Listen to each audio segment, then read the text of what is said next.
बिस्मिल्लाहिर्रहमानिर्रहीम। अस्सलाम वालेकुम क्लास 7। कैसे हैं आप सब? क्लास 7 सखावत के चैप्टर तक हमारे 9 वीक जो हैं वो कवर हो चुके हैं, इसलिए अब हम अपनी रिवीजन स्टार्ट करेंगे। रिवीजन में आज हम करेंगे कुरान मजीद के हकूक़ की रीडिंग करेंगे।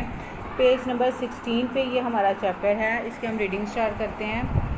असलम साहब कमरा जमात में दाखिल हुए तो 7वीं जमात के तलबा आपस में किसी मौजू पर गुफ्तगू कर रहे थे। असलम ने बच्चों को अस्सलाम वालेकुम कहा, तलबा ने जवाब में वालेकुम अस्सलाम कहा। असलम साहब ने बच्चों से पूछा कि वो किस मौजू पर बात कर रहे थे।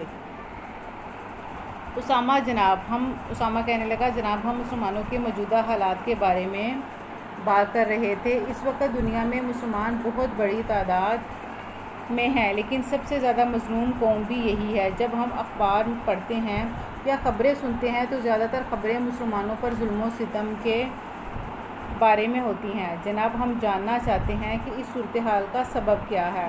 असलम साहब, बहुत खूब बच्चों, अगर सब बच्चे इसी तरह सोचना शुरू कर दें तो कौम की हालत बदल जाएगी और हम दुनिया में एक बाइज़्ज़त यानी इज़्ज़त व मुकाम हासिल करने में कामयाब हो जाएंगे। असलम साहब आगे से कहते हैं, अजीज़ तलबा, मुसलमानों की ज़िल्लत और रसवाई का बड़ा सबब कुरान से दूरी है। यानी मुसलमान कुरान से दूर होकर ज़िल्लत और रसवाई में मुब्तला हो गए। अगरचा हमारे यहाँ हर घर में कुरान मौजूद है, हम इसकी तिलावत भी करते हैं, इसका एहतराम भी करते हैं, मगर इसका जो हक़ है हम उसे अदा करने के लिए तैयार नहीं हैं। हालांकि यही वो किताब है जिसने अरब के रहने वालों को दुनिया का इमाम और कायद यानी लीडर बना दिया था। वो कुरान के हर लफ्ज़ को गौर से सुनते और इस पर अमल करते थे। यानी कि कुरान को सिर्फ खाली पढ़ लेना ही काफ़ी नहीं है, बल्कि उसको पढ़ना, सुनना, उस पर अमल करना भी ज़रूरी है, समझना भी। ये कुरान ही था जिसने इन्हें मुकम्मल तौर पर बदल दिया और एक मिसाली इंसानी गिरोह बना दिया।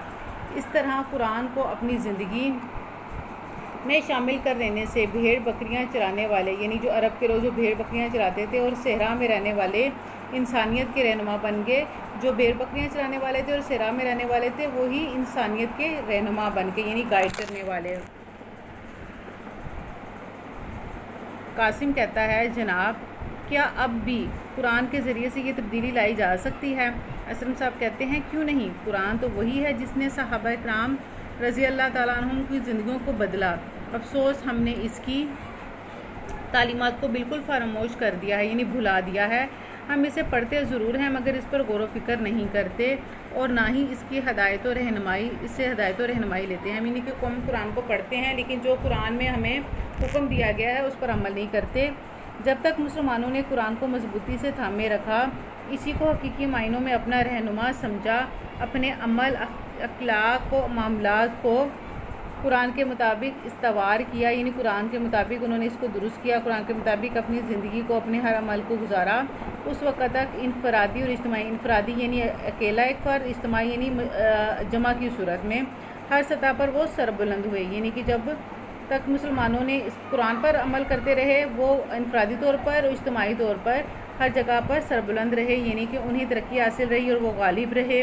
इस्लाम का झंडा 400 हर तरफ लहराया। लेकिन जैसे जैसे मुसलमान कुरान से बेपरवाह और बेताल्लुक़ होते गए, यानी उन्होंने कुरान की परवाह ना की, जो उसमें अहकाम मौजूद थे, और कुरान से अपना ताल्लुक़ तोड़ते गए, वैसे वैसे उन पर ज़वाल के साए गहरे होते गए, यानी कि वैसे ही उन पर ज़वाल आता गया, वो पस्ती में जाते गए और नतीजा ये निकला कि वो बदतरीज फसाद और इखलाकी पस्तियों में मुब्तला होकर मगलूब हो गए, यानी दूसरे लोग उन पर गालिब आ गए और वो मगलूब हो गए और इनका इत्तेहाद पारा पारा हो गया। यानी मुसलमानों का आपस में जो इत्तेहाद था, इत्तेफाक था, वो ख़त्म हो गया और वो फ़िरक़ों में तकसीम हो गए। आज हमने की है इस चैप्टर की हाफ़ रीडिंग। कल इंशाल्लाह हम इस चैप्टर के बकिया पार्ट की जो है वो रीडिंग करेंगे। आपने इसकी रीडिंग को जो है वो खुद बहुत अच्छे तरीके से इसकी रीडिंग खुद भी करनी है और इसको समझना है। जिस चीज़ की समझना है आप मुझसे पूछें। अल्लाह हाफ़िज़।